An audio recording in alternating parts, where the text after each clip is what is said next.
What's going on, everybody? Welcome back to Bridging the Geekdoms, a show covering all things pop culture. I am one of your hosts, Robert Slavinsky, and with me today, which I kind of teased this a little bit last week on the Twitter, is a new member of the BTG team, Ken Yambo. What's going on, man? Hey, what's going on, Robert? Glad to Hey. be a part of the team. Just wanted to take this opportunity to thank you for the opportunity, obviously, and ready to have some really into-it conversations about a whole bunch of things. So definitely going to be an interesting week. Obviously, just had the Batman premiere, so definitely have a lot to discuss today for sure. Not going to be an easy show as my first show, so we're definitely ready to delve into it for sure. No, it's all right, man. So the one thing that I've never done before is kind of explain at the beginning of the show how our show works. So if you're somebody who's listening for the first time or happen to be watching, which we have nobody watching right now, oh well, but but yeah, if you happen to watch or listen, basically what we do is I do a quick little rundown of a handful of worthy topics and we discuss those a little bit. It could be reactions to episodes of shows that are running, trailers, or some of the big news stories. Once we're finished with that, we dive into a main topic of discussion. This week is going to be an open spoiler discussion of the Batman. So with all that out of the way, let's just kind of get into this here. So Ken, I want to talk to you about something that recently came up, and that's Marvel. Marvel's Defenders is coming to Disney Plus. All right, I think it's kind of cool because I think this is kind of alluding to the fact that they could be part of the grander MCU, whereas for quite a while we had no idea where they actually stood. But starting on March 16th, you'll be able to find Daredevil, Jessica Jones, Luke Cage, Iron Fist, The Punisher, the Defenders, and Agents of S.H.I.E.L.D. on Disney Plus. So what are your thoughts on all that right now? So I feel like you echo the sentiment of a lot of fans that we're not really too entirely sure of where this canonically falls into the MCU or the greater MCU as we know it. Obviously, there's been some allusions to the Battle of New York and Daredevil, which seems to be a pretty big focal point. Oop, did my camera just go out? Nope, you're No. good. I'm sorry about that, but obviously there's loose connections for sure throughout all the shows, but I guess my initial reaction to it is more curiosity. So I guess we'll have to watch moving forward to see if these shows are indeed canon or not.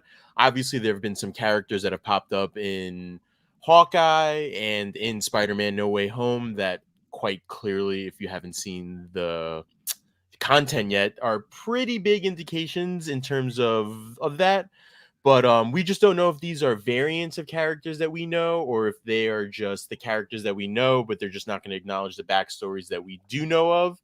But I find it truly fascinating, and I think it's a way for them to incorporate some of the good from those shows and also kind of ignore some of the, I guess, less desirable, which obviously is pointed towards a couple of different shows rather than the main three that I'm thinking of. But I find it interesting that I believe someone brought up to me from the Culture Nerd that in the promo that they had for Disney Plus for the shows coming, that every single show was, I guess, advertised except for Iron Fist, which I personally find interesting. But I think it's Marvel's way of just putting a little bit of a wink to the fans, honestly.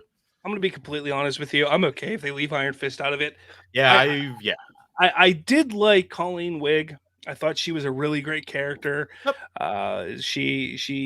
She's one character, probably the only character out of the Iron Fist show that I would like to see Salvageable, yep.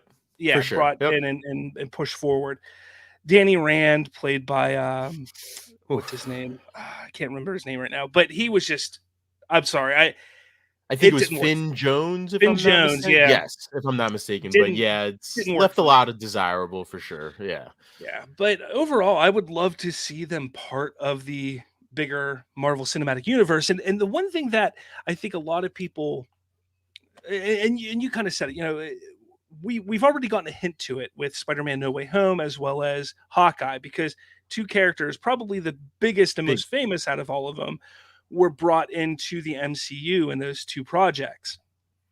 The question is, are they the same characters from their shows, or are they a different iteration? We know that we're going to be playing with the multiverse here in just a few weeks in Doctor Strange. Yeah.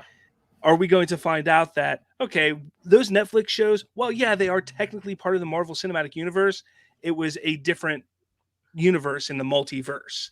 And I that's, have I a think, the personal question. question for you. Go So, ahead. if you had to guess, do you think these are variants of the characters, or are they actually the characters that we've been introduced to and well versed into their, I guess, corners of the Marvel universe?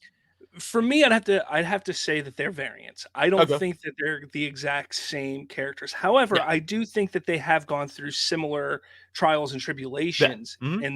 in their past. But I don't think we're going to have the same exact iterations that were on Netflix, only because Kevin Feige is going to want to do things with these characters that It's could have different. already been done or that's different, and he's going to want to expand on it. Mhm. And I want to see what he does with it. I don't want him to be handcuffed to, oh, well, we already did the hand this way in Right. season 1 and 2 of Daredevil, or, we already know how Punisher, this happened to him. Right. Yep. I want him to be able to explore these characters completely and not be handcuffed. So Is that's why I think they're going to be different Is the iterations. Punisher part of this integration of the Netflix shows into this? I personally do not know. I know that the main four were and the main five, I guess, shows were introduced, but I don't know if the Punisher was included in that. Yeah, and that's Yep. actually that's a a big sticking point for a lot of people because with this move to Disney Plus, there's going to be parental controls implemented on the streaming service, Ah, and a big reason why is the Punisher. yeah. Yeah, I mean, you take a look at Daredevil and Luke Cage and Jessica Even Jones. Jessica Jones. Yep. They have some pretty Matured intense content. fighting Yep. and mature content, but Punisher is definitely the edgiest of all of them. So I definitely feel like at the time period that I believe the second season was released, that I guess it was more of like a controversial time in the country with, I guess, gun violence going up and mhm. stuff. So I could understand that per se, but I'd argue that the Punisher's right up there with, I guess, maybe even season 1 and season 2 of Daredevil. I guess just all of the shows, honestly. So I think it's going to be interesting to see what they pick and choose from these universes. I think, to piggyback off what you said earlier, I do believe these are variants as well, just because just the version that we were introduced to in Hawkeye with Wilson Fisk was definitely different than the version that I guess me and you and the rest of the fans are used to, for sure, in terms of abilities wise, looks wise. So I definitely tend to agree with you on the initial question that probably going to be variants, but it would be pretty cool to see, I guess, maybe a hint at some of the stuff that we have seen before. But I guess that's just wait and see with Kevin Feige on that one. So Yeah, definitely. And I'm going to leave the questions to all of you. Anybody who's listening or watching, let us know in the comments what you think this means for the grander MCU. Are these going to be the same iterations if they are introduced into the MCU? I mean, that's kind of the question we probably should be asking: is just because they're coming to Disney Plus, does that necessarily mean that these characters are going to be brought into the Marvel Cinematic Universe? It may not. I mean, it's just the rights have reverted back to Disney right. completely, or Disney Marvel, so they're putting it on their streaming service. That doesn't mean they're coming into the MCU at all. We're just hopeful that they're going to be brought in. So let us know in the comments what you think. Will they be brought in? Will they be the same characters that we saw in the Netflix series, or will it be different? Will we get new castings? Will Kristen Ritter want to come back as Jessica Jones?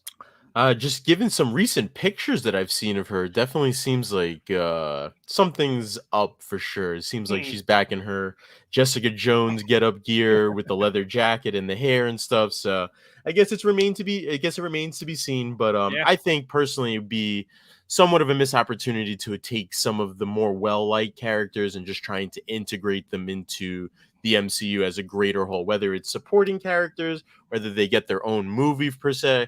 Not too entirely sure if there could be cinematic plans for some of the characters, but I personally think Charlie Cox's Matt Murdock is born to be on cinema. So we'll just Yeah. have to wait and see with that one. I'm pretty sure it'll probably pop up in She-Hulk, but that's just wild speculation on my I part. think I think he's I well I won't say I think I've heard through the grapevine that he will be in She-Hulk in at least 2 to 3 episodes. It's He only will be in it. natural, honestly. It's Yeah, really only natural it makes to. sense. I Yep. mean, when you're talking about another lawyer in the Marvel Cinematic Universe, It's exactly you what kind you're of feel like, thinking of. Yeah, exactly. It's kind of like yeah, one of the worst kept secrets there. So if it quacks like a duck, it's probably a duck. So pretty much. all right, we're gonna move on. We're gonna jump over to Star Wars now. And this is something I actually wanted to talk about last week a little bit. Unfortunately, due to my internet, I was unable to. So better late than never. But we got Obi-Wan Kenobi coming out just in a couple months. May 25th is the official release date. We talked about that a few weeks ago. I am over the moon about this. You have no idea. I am a huge Star Wars fan. I can't wait for this show. Ewan McGregor is one of my favorite actors, Yep. and I can't wait. But we've all been wondering, when are we going to get our first look at this? I mean, we're just a couple months out.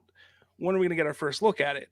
Well, my boy Jason Ward over at Star Wars or MakingStarWars.net, which if you haven't checked out, I did an interview with him. Check it out on the channel. Jason Ward is saying that the upcoming trailer, the trailer for the upcoming Obi-Wan show, is due to release this Wednesday, March 9th. So that is when he's saying we should be seeing our first look at the Obi-Wan show, which I'm really excited about. Now, Jason's pretty good at this stuff. He's been kind of in the Star Wars scoop game for a number of years. And I won't really say scoop game. He's given information from time to time that he'll throw out there and just say, hey, I'm hearing this, I'm hearing this. And it does come true. Not all the time, but it does come true. I mean, we all know how that game can be. We know Hit and how it can. miss, hit and miss Yes. for sure. But if you hit for the most part, that's definitely Yeah. definitely contributes to your credibility for sure. So yeah, no, for sure. It's fascinating, honestly. It's What are your I'll let you. expectations? No, I want to know My what your, expectations, yeah. oof. So like as you said, obviously Obi-Wan's Ewan McGregor's Obi-Wan is probably my favorite character from the prequel series. I'm not gonna lie to you. So to see his story continue after this amount of time that's passed by, it's interesting, honestly. I feel like they don't even really need to drop a trailer relatively soon. I think it kind of sells itself at this point. You have Anakin coming back, you have Obi-Wan coming back. Let's see what happens and let's see what makes it and see what transpires. But I think just the natural intrigue from Star Wars fans to see what happened in between the stories that we know and that unknown area in his timeline is just kind of a selling point in and of itself, honestly. I don't know about you, but I am fully expecting another lightsaber scene that kind of either reflects or even surpasses the fight scene that we obviously know from episode 3 so well. So I think personally it's going to be fascinating. Me personally, if I'm running Disney's marketing team, I'm totally dropping that trailer May 4th and letting that trailer rock for the whole time and then just wait for the fans to come out with it. I think it's one of those properties and series that truly sells itself based on nostalgia and just pure intrigue, honestly. So I cannot wait. My expectation, I'm not really too entirely sure what to expect, I guess, story-wise. Obviously, watching The Mandalorian and Boba Fett, sometimes the show can get a little sidetracked, but given that it seems like it's going to be limited series, I think the focus will be pretty heavy on what we want to see and probably going to leave little to no room for, I guess, the extra fat, I guess you could say, around shows like that. But I wouldn't be surprised if we delve right into the action as soon as the moment hits. So I couldn't be more excited, honestly. So I got a lot to say about that. But first, let me say this: I am a sucker. Ken, you and I, we've only started really talking and discussing things. And one thing about me, I am a huge sucker for trailers. I love everything about trailers. I love predicting when we're going to get them. I love analyzing them. I love doing all of that with trailers because, to me, that's like a mini movie in a way, and it's like an appetizer. And don't get me wrong, I mean, I'm not a big guy, and I do love me some mozzarella sticks. So when it comes to appetizers, I love it. And that same things with trailers. I love trailers.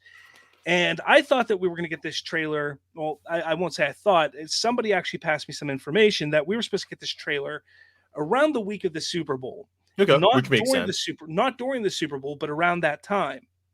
But I don't know if that information that they sent me was just bullshit or if it was, legit and they made changes. The one thing about Star Wars, I've noticed is when it comes to their trailers, they do it at an opportune time where Oh yeah. nothing else is really going on. Yep. So this week, coming out this week would really make sense because there's nothing going on. We got an Apple showcase tomorrow Right, or and that's yeah. Wednesday, and that's it. So there's nothing going on. And a trailer for Obi-Wan will just quite literally break the internet. I'm not even gonna lie Exactly. to you. No, So it's 100% it. So that's why I'm leaning more that this makes a lot of sense because the further into the year that we start getting to other marketings for other films starting to ramp up, such as yep. Doctor Strange and Jurassic World and all Yep. of that. So it makes sense to me. Now, It definitely seems like they are not running out of an opportune time because they are going to have to ramp up their. I mean, marketing for Moon Knight is in full force right now, but obviously there is a tight window that they have to operate in because they are obviously going to have to start focusing on Doctor Strange, which more than likely will be their next big tentpole film. So yeah, yeah. it definitely makes sense for them to drop it at a more quieter time. So obviously the rage of Batman, I personally feel like is still going on right now. So I don't know about next week being the most opportune time since I feel like the heat for Batman will not be dying down anytime soon. Here's But the thing, though, like Batman, they got out of the first weekend of Batman, which is yeah, the big week, the yep, big, you know, push for that.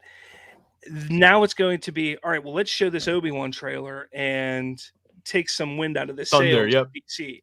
And I think that's always the good kind of what rivalry. they're doing. Yeah, absolutely. Yep. And that would make sense to me. And to get to your point where you're like, oh, I hope we see, or I think we're going to see a big lightsaber battle and all this.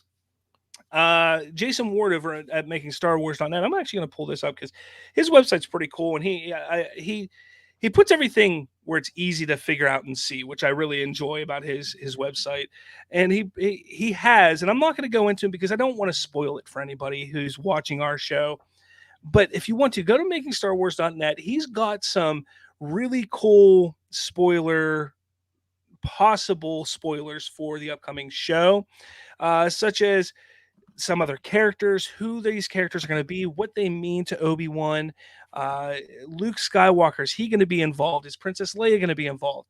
And it goes through. He's got a good bit of it here, and it all makes sense. It all makes sense. And again, he doesn't miss very often. So if you're somebody who loves spoilers, if you like knowing, if you don't care about knowing, because for me, I like spoilers. It doesn't ruin a movie for me. It just doesn't, because believe it or not, for me, the joy for me going to the movies is the fan reaction. That is Okay. what I love the most, because when I'm sitting there, especially because big movies I'll see multiple times. Mhm. Normally, I'll go to like the midnight premiere, the 7 o'clock premiere, and then that weekend I'll take my kids. Yep. And when I take my kids, I like to just sit back and I'm like, Spider-Man No Way Home, for instance, when Andrew and Toby show up, Mayhem, absolute mayhem in sitting both back, viewings. exactly, sitting back and experiencing all those fans getting excited and my kids getting excited. That is that is more exciting for me than to be excited. I know I'm strange in that way, but I do. I love that about films. So for me, spoilers don't bother me at all. Okay. Excuse me. I'm still getting over being sick, so Yeah, no, it's coughing trying here. times nowadays. Oh, it's terrible. All right. Let's move on from this. And we'll go to DC. We will go to DC, and um we'll start with this here. How about this?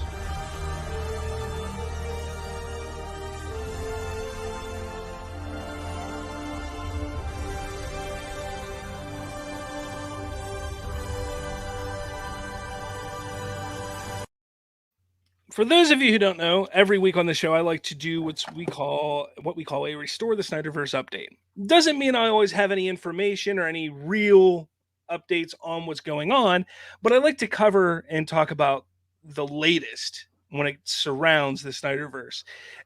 One of the coolest things that happened over the last week was on Twitter. Zack Snyder started trending with a little goat emoji next to him, and it was hashed. If you did hashtag Zack Snyder, it would pop up with a goat emoji. what are your thoughts on that? Do you first off, was it real? That's the big question, because I don't think it was real. I don't know. Like, In what sense do you so not think? what? I don't know how much you use Twitter, but on Twitter, the more something gets used, it'll auto populate for you. So like Okay. if I type in hashtag Zack Snyder and put a goat emoji, and I keep doing that, and me and 5 friends do it 500 times. If you then were to go and type hashtag Zack as you were typing it, because it's been used so many times, It just it'll auto automatically populate. pops up. Okay. Exactly.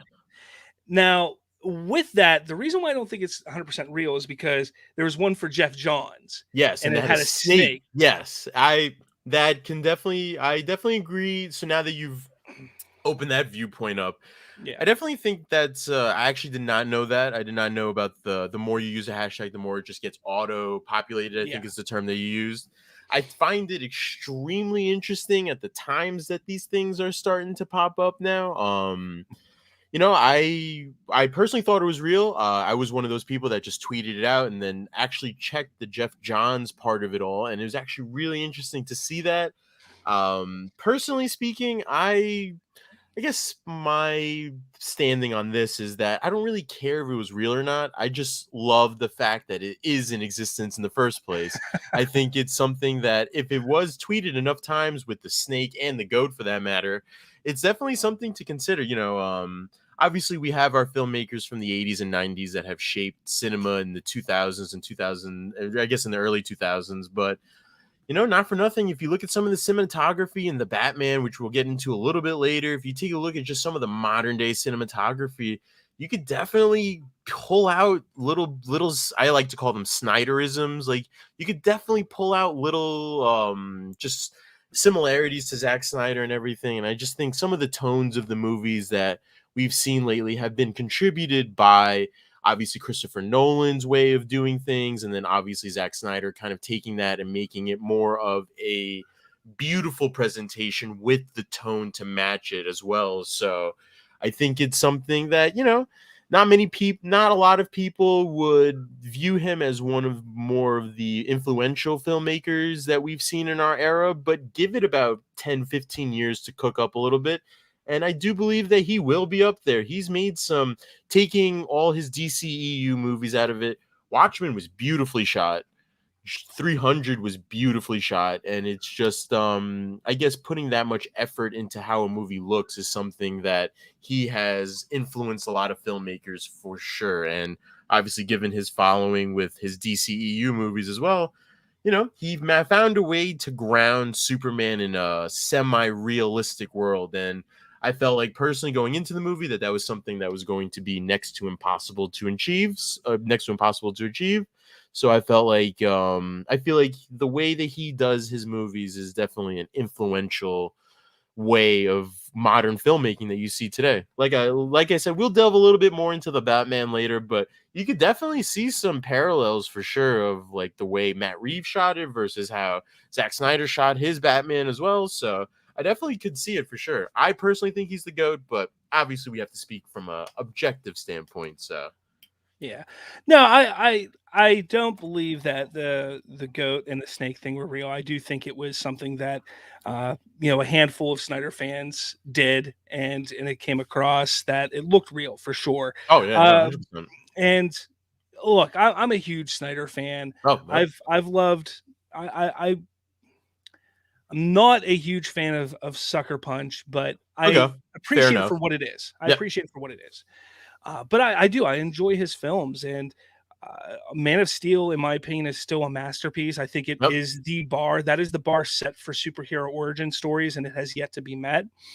But I do think that it's a slippery slope, and it's a bit dangerous on what has happened with the fandom. Because yes, I'm a huge Snyder fan. I love what he's done with the DC characters, and do I want to see his arc continue? Absolutely. But and I don't want to use the term that I'm thinking, but I don't think that, how do I put it? People need to kind of sit back a little bit, because it's putting a very bad look on the fandom with Oh, stuff like that. yep. And that is why I'm concerned with it, because when you sit back and you take a look at what the Restore the Snyder or Release the Snyder Cut fandom did back in 2017, 18, 19, 20, it wasn't doing little things like this. It Nope. was one goal, Raising. Yep. vision, let's move forward, Yep. let's keep going and moving forward for that. And we've lost that as a fandom. There's so much hate and so much negativity. So when the fans do something that should be fun and exciting and cool and like something to laugh about, it actually looks bad on the fan. Spiteful. It looks yeah, and Exactly. from what And that, I've been able to read, it does seem like regardless of the attention or I guess the light of the attention, whether it's positive or negative, I guess any sort of publicity is somewhat positive. But I do understand what you're saying that, some of this stuff can come off as spiteful. I remember when the Suicide Squad trailer, when the first ever Suicide Squad trailer dropped for James Gunn's Suicide Squad, it was bombarded with Restore the Snyderverse comments. And while that is something that is obviously desirable amongst most of the fandom, sometimes it is easier to it's sometimes hard to take a step back and realize that all these filmmakers are trying to fit their vision within what originally was formed by Snyder. Whether Warner Bros. Wants to officially acknowledge it or not, the characters and the world that we are in was framed by Zack Snyder. So yeah, regardless of what the filmmakers do individually within their movies, everything was put into motion and set into motion by Zack with Man of Steel, with Batman versus Superman. And, obviously his influence on the Suicide Squad and Wonder Woman, and then obviously with everything that happened with Justice League. So I do understand that the fandom has become a little more on the rabid side of things for sure. But, hopefully one day that enthusiasm does pay off in a more positive light for sure. So, yeah, yeah. I don't know. I kind of got called out a few months ago because people were questioning my my fandom when it comes to it. right. And I just I want I want more than anything to see his art continue. I can't support and stick by all of those who push the negativity and doing so much of what they do sometimes is just it looks bad, and how they call out the different executives at Warner Brothers and everything. Yep. We know change is coming. We know that's coming, and to sit there and constantly berate and go on the Suicide Squad Twitter, or James Gunn release a Snyder cut and just doing that, that's not fair to some of those people, because Right. Yep. James Gunn was hired to do a movie. He's not going in there saying, "Oh, I'm going to screw over the Snyder fans." No, he had an idea, he pitched it, they hired him, he's doing it. It's a job, like he's a filmmaker, that's what he does. Yep. And that goes for anybody. And I think it's wrong for the fans to go a different way. They've been doing it with the Flash, with the Muschietis and with everything. I was just about to comment on that. I think just purely based off of what the fans want versus what is, it's easy to read the tea leaves on what's going to happen in the Flash. Very easy to read it, given what's coming after it and what characters are involved in some projects. But I do believe, I said this to a friend after watching the Batman, that I do believe the Flash is being set up to fail from the start, just because it's going to be so divisive amongst the fans versus, so you're going to have comic book purists that view that movie purely as a Flash movie. Then you have the Snyder purists who are viewing that as Warner Bros., I guess, final attempt to officially close the book on the Snyderverse. And then you just have the new fans that are just genuinely interested to see what happens. And I do believe that three-way divide is just going to pull the reactions, I guess, from the fans at least. Mhm. It's going to pull it in all different types of directions. I'm one of those people that is, I'm not going to lie to you, I'm interested to see how this movie kind of unfolds for sure. But I am realistic about it, and I also embrace the future. It's maybe not the future we all envisioned maybe 5 years ago, but not for nothing, stranger things have happened. The Snyder Cut was released based purely off of fan interest in it, so can't really give up on that corner of the multiverse until I officially am told that nothing will happen. But just to piggyback off your point, I think the Muschietis kind of understood that going in, well, especially once the Snyder Cut was officially released. And Mhm. not for nothing, I've heard a little things that Muschietti has made sort of little ambient changes to the movie that kind of fit within the narrative that Zack Snyder's Justice League set up. While whether those are confirmed or not, beyond me, but obviously you have certain hints of what's going to happen, but you also don't really know what the final product will be. So it's going to be interesting for sure. But I do unfortunately think with the fandom that it is where it's at right now is looking to rip apart the Flash movie before even I guess the full length trailer is even released. So it's going to be interesting to see over the next couple of months how Warner Bros. Tries to manage that storm for sure, because I'm sure they're expecting it. Definitely. Give me 1 second here. We got Derpy Gaming. Goes, the Batman was a great film. Well, we're going to get into that in just a couple minutes, so stick around and you'll be able to jump in and talk about all you want to talk about when it comes to the Batman. The last thing I want to talk about when it comes to the Snyderverse is there's a lot of discussion about David Zaslav. And recently there was discussions about, or rumors came out that he was talking to creative minds, former directors at Warner Brothers and such, and trying to basically mend relationships that were broken over the last few years because of the way Warner Brothers was run. And a lot of people were, no, that can't happen. The deal is not finalized. He's not allowed to talk to anybody. He can't do this. He can't do that. And you're right to a point. Zaslav can't speak for Warner Brothers. He can't go out to people and say, "Oh, we're going to hire you for a Warner Brothers project, or we're going to do this with Warner Brothers." He can't do any of that right now. He can't do anything until the deal is finalized, at least in a official sense. But remember, he's in the entertainment industry. He needs to build relationships with creative minds, with filmmakers, with people who can make him money when he's running a company. There's no reason why he cannot be talking to Christopher Nolan, Zack Snyder, James Gunn, Denis Villeneuve. He could talk to all of these people and say, "Look, you know, let's mend our relationship. Let's see where our relationship is." And let's say in 6 months, in a year, he could turn around and say, "Hey, Zach, remember that conversation we had? Let's do the Snyderverse." So I want people to realize that, you know, Zaslav can be doing certain things prior to everything getting finalized. He just can't speak on behalf of Warner Brothers at this point. And there's a lot of discussion already that he has a plan in place to replace a lot of the executives at Warner Brothers. That is going to be a huge thing that takes place, and that's going to be something that people like Snyder and Nolan, all these ones, Villeneuve, I can't think of some other ones that felt slighted by Warner Brothers, uh, Patty Jenkins, Yep. after what happened the last couple of years. They're going to see this and say, okay, you know what?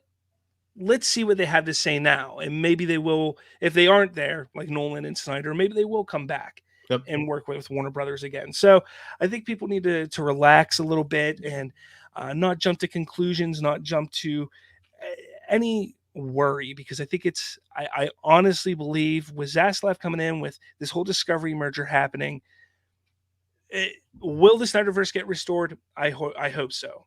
But even if it doesn't, I think this is going to be a really good thing for Warner Brothers Yep. moving forward. I think Zaslav, just to piggyback of everything you said, is just from reading his interviews and reading everything, he's just in the business of monetizing as much as he can, just entertainment value, honestly. And it would be not it would be pretty, I guess, lack of a better term, stupid for him not to unturn every single stone that he has available to him. I know Christopher Nolan is a talent, obviously, and for Warner Bros. To strain a relationship with a director that's quite literally produced and directed movies that have brought in the highest grossing amounts for them over the last decade is something that should be repaired. You're talking more on a filmmaker standpoint and executive producer standpoint, but even some of the talents like Wonder Woman, Gal Gadot, Ray Fisher, these are Yes. names that are obviously synonymous with DCEU projects, but there are projects that definitely fit their bills that I'm if I had to bet, if I'm a betting man, I would say that some of them have some reservations with working with Warner Bros. Again until some sort of change is made. And just having those conversations now, trying to mend fences now so that when things are fully up and running under his control, he can go to them and be like, hey, listen, we already have that, just like you said, we already had that discussion. Listen, if there's anything that you would like to do here, please let me know. We're in the business of trying to make I guess products for the fans that obviously are for the fans, but are also in the best interest of the company as well. And I kind of harpen back to what Marvel's doing right now. They're kind of unveiling the curtain with everything and just being like, listen, everything you've seen is canon now. Like everything that was under the umbrella of Marvel is you do need to see and watch. And that's something that I feel like Warner Bros. Could learn from, honestly. And that's not only for the DCEU, but that's just for all their projects. And I think that him outreaching now shows initiative that he does want to turn this around. He does want to change the reputation of it. Because right now, I'd be honest with you, it seems like it's Disney World and we're just living in it. I'd just be completely honest with you. It seems like they are a well-oiled machine. And I think Zaslav has definitely taken note of that and would love to get Warner Bros. Onto that working level for sure. Yeah. Well, I'm excited to see what happens for sure. But let's get into the meat and potatoes of this episode and what we all came to talk about and discuss. We got about 20-ish minutes that we'll talk about it here, and that is the Batman. Now, I did get a chance to go see it. I believe you got to see it twice. Yes, I got to see a premiere night on March 3rd, and then I got to see it this past Saturday. Okay. Well, I'm going to do something here. I want to talk about, so going into this movie, and I'm going to do a solo layout for me here. Yep. Going into this movie, excuse me, I didn't really have high expectations. Now, Batman is my number one favorite hero. I love the Batman, and I just couldn't get excited for this film. I don't know why. I don't know what it was. I was trying to figure out, maybe it was because it wasn't Ben Affleck, it wasn't part of the Snyderverse, it wasn't part of the grander DCEU. But when I sat back and thought about it, that doesn't bother me because I don't want it to be like Marvel. And I've said that for quite some time. I don't want this stuff to be like Marvel. I'm all for director-driven, great adventures in movies. So when I sat back and thought about it, I couldn't figure out what it was that I wasn't excited about for this. So I went and saw it, and I came out and I wanted to talk about a few good and bad things before we open our discussion here. The good, I thought, was the casting. I thought that the casting was top notch. Pattinson, I feel, is an amazing actor to play Batman. And while he isn't my favorite iteration of the character, he definitely is the highlight of that movie. There was a car chase scene in the film. I thought it was intense. I thought it was cool. Excuse me. But there were some parts of it that I think it was the camera angles I wasn't a big fan of. But besides that, the action scenes in the movie I thought were great. I thought that it was good action. It was intense. It was fast paced. It was great. But when I tried to think of more good for this movie, I just kept coming back to things that I didn't like about it. For one, I feel that the movie was too drawn out. I felt that the story there wasn't enough story for how long it was. I feel that it was darker than it really needed to be. And I'm not talking story-wise. I'm all for a dark story. But aesthetically, I had a headache and my eyes legitimately hurt walking out of the theater because trying to focus. I feel that there was a lot of plot holes. Excuse me. Too many plot holes and inconsistencies with the story. And I'm a sucker for music. I didn't think that the music was all that great. All right. So I wanted to put that out there before you jumped in because Yep. from what I've gathered, you enjoyed it. I will update you on that stance for sure. Okay. I so I went into it the same way as you. I had very low expectations for this movie. Just hearing some of the background information of how this movie came out, and obviously knowing that Ben Affleck was originally attached to this movie, and then all the nuances and just changes it went through and stuff. Obviously, I had a predetermined notion about Robert Pattinson, obviously drawn from one of those fans drawn from the Twilight films that we've become accustomed to. But I will commend him for the chameleon that he has become, because I've seen him in a couple of different movies now. For me personally, he killed it as Batman. I personally think that he was as fine Batman. As you said, I don't think his iteration is my favorite. Personally speaking, I think Ben Affleck and Christian Bale's performances have trumped his performance. The lack of Bruce Wayne is definitely something that is eye-opening to me for the second viewing that I had, but I wanted to get more of your take on that. Is that something that bothered you? Because that seems to be a pretty common complaint, I guess, is that there's no two things, that there's not a lot of Bruce Wayne, and that number two, there's no differentiation between Bruce Wayne's, I guess, facial mannerisms and Batman's mannerisms. So they're both basically brooding at that point. So it's like there's no real distinction between the character, which personally, the name of the movie is The Batman. If I need to see The Batman for a good 75% of the movie, I'm cool with that for sure. So it's going to be interesting though to see where his story goes forward, but I found it interesting. I personally liked the movie. I liked the pacing of the movie. The story was fine to me for what it was. The Riddler was really interesting to me, but I guess just going on Pattinson's performance left a little bit to be desired on my end, but I definitely think that the rest of the cast was perfectly casted. Catwoman probably was my highlight, but definitely left room for the Penguin for sure, for Colin Farrell's Penguin. I'm more excited to see his show for sure now. Jeffrey Wright as James Gordon honestly was one of the best castings of this movie. So it was interesting for sure, honestly. The second time definitely changed my opinion. I thought it was a 9 out of 10 when I first saw it, but then seeing it a second time, you could definitely see some of the holes for sure. I definitely disagree with you with the score. His theme's the best, one of the best I won't say it's the highlights. best, but that is the only memorable piece from that movie. And I'm a sucker for musical scores. I mean, Yep. I've been listening to musical scores since I was a little kid.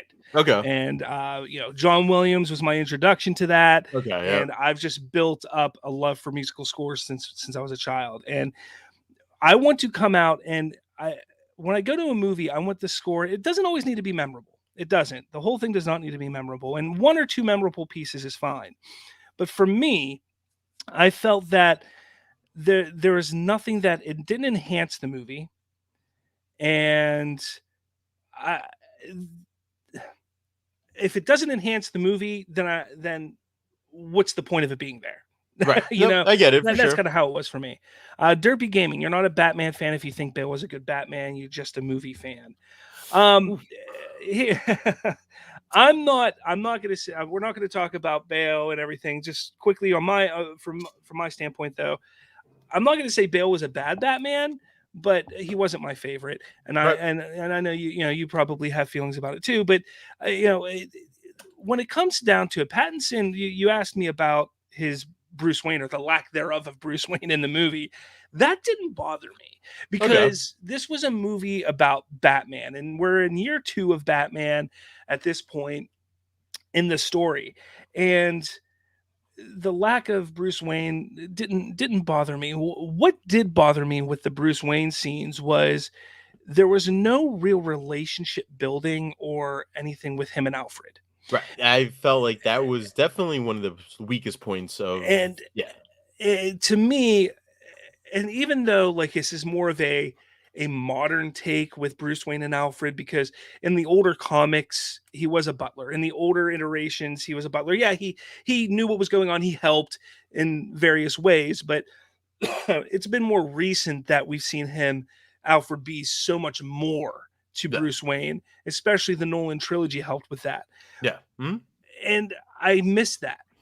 And I didn't feel a connection between the two of them really at all. Even the moment whenever he realizes that Alfred is in danger and he's trying to reach and call him and warn him, hey, you're in danger. I was like, okay, you just yelled at him like 10 minutes ago. Like, Right. you're pissed off at him for no Yep. reason, really. So, like, to me, that relationship didn't work. I didn't mind there not being a lot of Bruce Wayne. I just wish that the moments that we had with Bruce Wayne, because they were specifically with Alfred, I wish that they were better Yep. in that regard. You know, I think for me, this movie tried too hard to be an artsy film. Okay. I think Matt Reeves saw the Joker and thought, I can do something like that with Batman. And I feel he tried too hard to do that. I was not a fan of Joker, so I think that may also be why I wasn't looking forward to this movie, because I felt that even in the build up to this movie. One of the moments in this film that kind of highlights the biggest issue I have with it. And excuse me, and with what and how Matt Reeves didn't quite grasp what he was doing. There's a part in the movie when, because it's a noir film, Batman is kind of like the narrator in this Yep. movie, and there's a lot of voiceover with Mhm. him. He goes, "They think I'm hiding in the shadows, but I am the shadows." Cool line, badass line, but there's no payoff. There's Right. one moment in this movie when there's that gang, with the skulls painted on Yep. their faces, where he comes out of the shadows, which is a really cool scene. I will give him that. I love the sound effects, the sound editing there with his footsteps, and it just Yep. sounded like powerful. Love Definitely a that scene. great introductory scene for this iteration of Batman for sure. But when he sits there and says, "They think I'm hiding in the shadows, but I am the shadows," and then 99% of the movie, he is either working amongst the police, Yeah. literally with them, Hmm. or walking through a club and, just Yep. beating the shit out of people. He's not in the shadows. The entire movie, he's not working in the shadows. So, like, to me, it's like Reeves had an idea, and he got like, oh, this is a cool thing to say. This would be cool to put in a script. This would be cool to put in a script. But then he was like, but I want to do this. Yep. And it just didn't mesh together. No, I get it. I think take Alfred and Bruce's relationship out of it. I think this is probably the best on-screen portrayal that we have of Gordon and Batman, I guess, working together in tandem. Yes. I think the detective part of the character had definitely was leaned more with Gordon rather than by himself, which I thought was a great move by Reeves, honestly. I think that's something that is alluded to obviously in the Dark Knight trilogy. We don't really get to see it too much in the DCEU at all at that point, but I think this movie did a great job of establishing his relationship with Gordon. And also, I think the relationship between Michelle Pfeiffer and Michael Keaton was just a natural on-screen chemistry, but I'd put Zoe and Robert's relationship up there right on top, honestly. There were some moments Yeah. that I felt like they really connected, honestly. So And that's the thing. Like, there's a lot of great moments in this Yep. movie. There's single moments that I really, really enjoy. I do love Jeffrey Wright's Gordon. I thought he did a fantastic Yep. job in that role, and just being that that cop that is just beat down but Yep. still trying to do better. You know, I dare I say, I think he might be my favorite iteration of Gordon Yep. on the big I screen. don't even think that's a stretch, honestly. Well, I mean, when you talk about Gary Gary Oldman, Oldman, yeah, that's tough. We need more. We need more, I guess, content from Jeffrey Wright's Gordon in order yeah, for him to surpass it. But I think he's set up on the right track for sure. I think they're following somewhat the same character arc as it was we saw in the Dark Knight trilogy, where he's not the commissioner just yet. Like, he's yeah, working his way up yeah. to that, which I think is the smart way to go, especially in a year two Batman story for sure. But I think he was definitely one of the highlights of the film, and I think those two relationships in the film will define the trilogy or whatever the universe is set up to move forward with. For sure, honestly, I think it's pretty obvious that Catwoman will be back in some capacity. Maybe not the next Yeah. movie, but we'll be back in the future for sure. And obviously, Gordon will be playing a huge part in trying to clean up the city as much as he can, especially with the way that it kind of ended open-endedly, saying what's next for Gotham.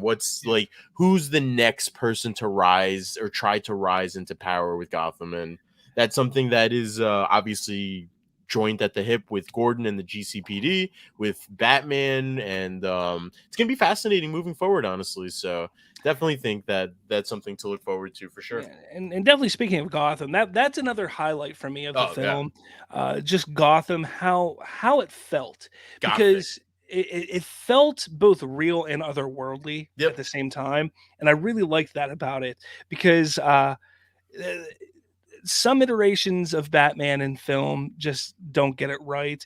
That's actually one of my biggest complaints when it comes to the Nolan films. Is Gotham? It doesn't feel like Gotham in the comics to me, in the Nolan films, that is. So this here really felt like it was Yeah. straight out of the Like its comics, own and like its own character in a way, truly, which exactly, is something that I feel like like what you said, the Dark Knight trilogy kind of just, gave a Chicago and was just like, listen, this is Gotham, yeah, bad things happen in it, bad people are in it. That's basically it. But when you do watch the Batman, you do have a sense that there's just this aura, there's this like just feel of Gotham being so entrenched in corruption and yeah, crime and drugs. I know that in the beginning of the movie, I think like a newscaster kind of goes over what goes on in Gotham, but at the end of the day, like what you said, you really do feel like Gotham has its own influence on what type of Batman it produces, honestly, in a way. And for that, I commend it for sure. There are parts where you could definitely tell that Gotham's not like any other city that you've seen, but in other parts you really just feel like it, like we've been saying, that it's its own character in a way, which is how the comments actually portray it as. So I think that's something that Matt Reeves definitely hit on for sure. And the look of it, I personally love like the little dark gothic look we've got, or feel mhm, to it that we've gotten. Kind of throws you back to the Michael Keaton movies in a way, but also like modernizes it in a way. So I def yeah. I personally, if you watch the movie face on, you really, except for a couple of obvious hints, you really couldn't tell what time period it took place in, honestly. Just from Not that. really. Yep. And you know, because I mean, really, them saying that the Waynes, uh, there was illusion that they died in 2001 because Right. he, starts running in Right. 2001, Yep. and Thomas Wayne dies then. But uh, that's giving you an idea. But that's really it. Like when you're Yep. looking at the aesthetic, you really can't tell Yeah. No. what Exactly. time period it is. Now we talked about the characters and the actors and the iterations. I feel they all did a really good job. But what do you feel of the development of the characters? So let's take Gordon and Catwoman. Their development in the film, I feel, while Jeffrey Wright did an amazing job as Gordon, I don't feel that there was much development Right. with No. his character, which was kind of disappointing because, like you were saying, there should be that build up to him eventually becoming commissioner. Right. And I didn't feel like there's any moment in this movie where it's like, okay, he's ready to take that next step. It just needs to be noticed Right. by somebody higher up to, okay, you're going to get promoted. In this movie, because of his relationship with Batman, and for the longest time, they're all like, he's a vigilante, Right. but It he's almost still seems like his relationship is almost to the detriment of him rather than to the ex- benefit of him. exactly. And that, I wasn't a fan of that aspect, but where Catwoman, I felt, had a great arc Yeah. because, there was, I feel, it almost mirrored that of Bruce Wayne in a way Yeah. through, and that was probably done on purpose, but for her to go from who she was to wanting Where to we kill, Falcone and all Yep. that, like that, to me, I was like, okay, that's a good arc. That's a good Yeah. arc. Why couldn't you do that with Gordon, who seemingly seems just as important, if not more so, in this film? Yep. No, I get it for sure. I think it remains to be seen with what this second HBO Max property is going to be about and set in this Batverse, if Hmm. whether he's going to be in charge or leading the way with it, or if it's going to be more focused on Arkham. I know that the shift has kind of changed given Matt Reeves' recent comments on the show, but I do think that there is room for development for him for sure, whether it's in a Batman movie, whether it's in the Arkham show, the Penguin show. I do think that there will be moments presented to him that will present that opportunity of, oh, he is ready to take commissioner of Yeah. GCPD, because obviously there is a hole in it now that the commissioner was murdered pretty early on in the film. Mhm. But I genuinely hope that is not just an off-screen moment where it's just like mentioned in bypassing. I do think that this Commissioner Gordon should have a moment kind of like Gary Oldman had in The Dark Knight, where he kind of just earns it in a way. But I guess we will just have to see with the way the future movies are mapped out and stuff, which I'm sure Matt Reeves has sort of an idea of how he does earn his way up to commissionership. But I think it would be a real disservice to the character and to the fans if it's more of a off-screen, like passing by and mention, honestly. So hopefully he does get an opportunity for that for sure. So Yeah, and I don't want to sit here and say that it's a terrible movie, because it's not, and no, I don't rank it as the worst Batman no, movie, but it's not even definitely close. not. It's definitely not my favorite. Uh, I'm interested to see where they take this story and take this secluded small little universe for Well, given sure. the ending, given the ambiguous way it ended with some of its characters, for sure, like the way Yeah, the Riddler found a new friend inside of Arkham, I think there which are. which that look, I was excited about that. I mean, we're spoiler talking here, so Yep. the fact that it's Joker, I wish they would have showed him. Yeah. And I get that it's a tease. I get that. And I'm a sucker for a good cliffhanger in a film. I'm a sucker Yep. for it. But I think they should have shown him, because there is something about the Joker when it comes to fans that the excitement coming out of that movie, if they would have had a visual of the Joker, would have been tenfold what it Oh, is now. and I do agree with that for sure. I think And for what the scene, for what it was, I think it gave fans a little bit of a taste for sure. I know Matt Reeves has been talking about this deleted scene that was supposed to be somewhere in the middle of the movie, wherever it yeah. was supposed to be, that probably would have been, I guess, more satisfactory and would have paid off. And that scene at the end would have paid off better, piggybacking off of that scene, because it does seem like they've already interacted and it's more of like a Hannibal Lecter sort of Clarice sort of Mhm. relationship in a way. And I think that's something that oddly enough was cut. I'm not too sure if that was him that cut it or if that was Warner Bros asking him to cut it. But Yeah. I think that that's something, given the length of the movie and the sheer amount of content we're given, something that probably could have been fit in pretty seamlessly, honestly. So Yeah.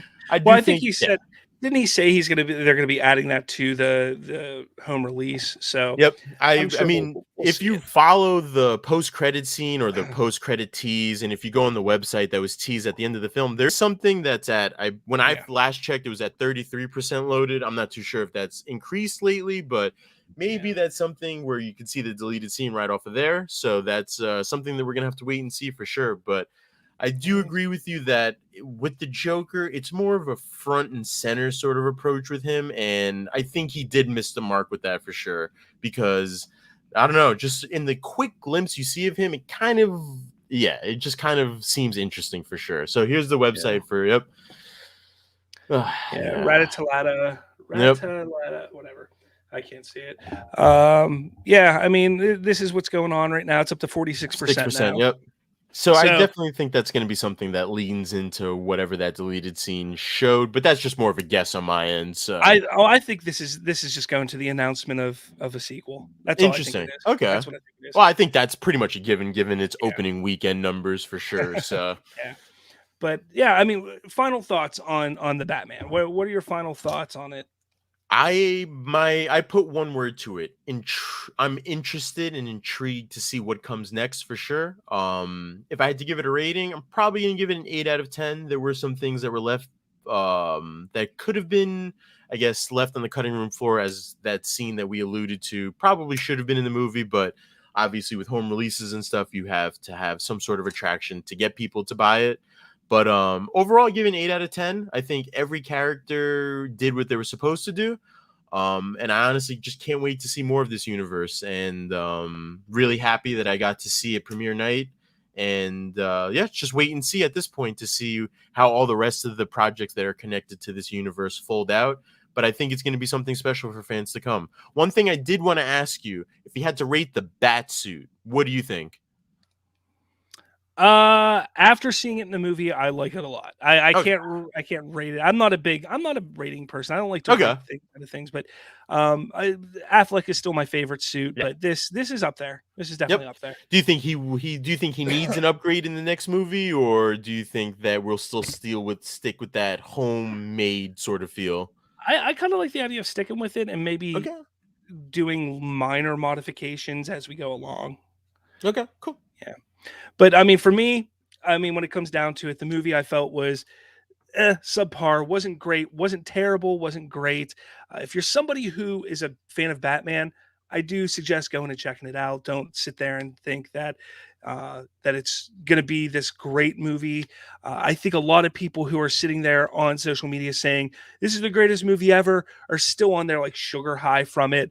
And it's a new Batman movie. It's the new thing. People are excited. So they're coming out and getting loud and saying, look how great this is.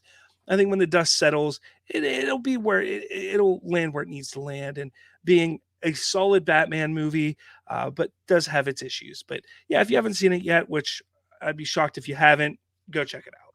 For sure. But thanks, man. I mean, that's this is your first show with me here, so Hopefully I didn't do too bad. Definitely man, will great. be definitely will be coming on a lot more, and I look forward to just building this rapport and moving forward and having some great discussions. We have a lot to look forward to in the upcoming months. So Absolutely. So, if you haven't yet, hit that follow button, hit subscribe, hit like, find us on all the podcatching apps, all that jazz. You can follow us there. But again, thank you for watching. Thank you for listening. We do it for you guys. We do it for all of you. So make sure you send some love our way just by hitting that follow and like. That's all we ask. I'm not asking for much. So please do that. really easy. Yeah, really easy. With all that said, catch us here next week. I don't know if Ken will be here or not, but I will be. next Monday, 6 p.m. Eastern again, and we'll be talking more pop culture stuff. So with all that said, guys, thanks for watching, and we'll catch you all later. Have a good night, everybody.